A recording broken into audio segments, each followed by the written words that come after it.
দক্ষিণ পূর্ব এশিয়ার আবারও মাথাচড়া দিচ্ছে যুদ্ধের সংকেত।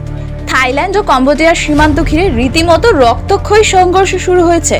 থাই সামরিক বাহিনীর দাবি, এই সপ্তাহে সীমান্ত সংঘর্ষে 100-এরও বেশি কম্বোডিয়ান সেনা নিহত হয়েছেন।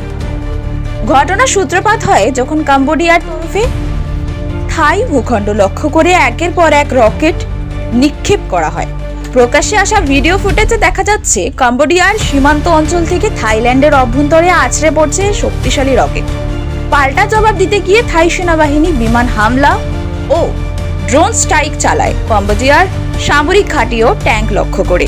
এখনো পর্যন্ত দুটি দেশের সীমান্ত অঞ্চলে ভয়াবহ ক্ষয়ক্ষতি হয়েছে বলে জানা গেছে।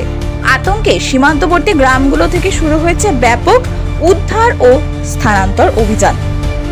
বিশেষজ্ঞদের মতে এই সংঘর্ষ এশিয়ার ভূ রাজনীতিতে বড়সড় প্রভাব ফেলতে পারে। জাতিসংঘ ও আন্তর্জাতিক মহলে উদ্বেগ ছড়িয়েছে পরিস্থিতি ঘিরে।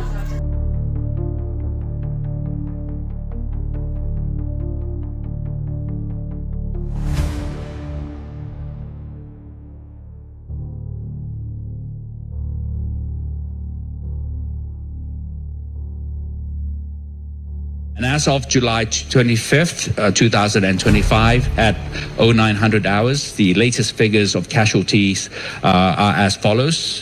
On the civilians, the affected civilians who passed away as a result of the fighting was 14. The severely injured casualty was 7. Moderately injured 13, slightly injured 11, bringing the total of individuals or civilians affected as a result of the fighting to 45.